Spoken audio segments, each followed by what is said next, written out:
As we journey in Scripture, we realize that part of the components of faith is experiential knowledge of God. Romans 4:17 says, "As it is written, I have made you father of many nations." He was appointed our Father in the sight of God in whom he believed, who gives life to the dead and speaks of the non-existent things that he has foretold and promised as if they already existed. Our father in faith, Abraham, knew God as one who quickens the dead. This is what made Abraham to believe God. If you are not a Christian who hunt for God in your spiritual journey, your experiential knowledge of him will be limited.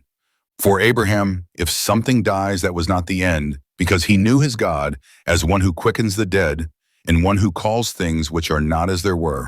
A model of how to pray is found in Matthew 6:9-13, when Jesus Christ was teaching his disciples. Our emphasis on the Lord's Prayer is verse 9, which read, "Our Father who is in heaven, hallowed be your name." Your revelation of God the Father determines how you reverence him. Our Father who is in heaven, the revelation on the location of God, will influence how God answers your prayers.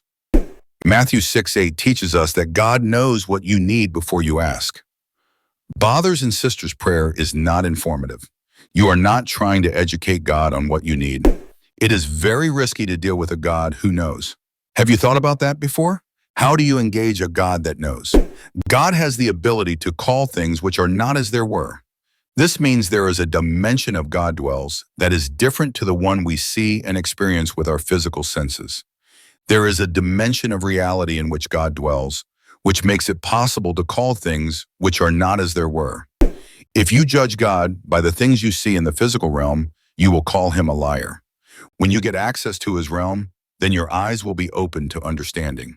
Faith will make you a creature of where that dimension is. Brothers and sisters, may you start your journey now.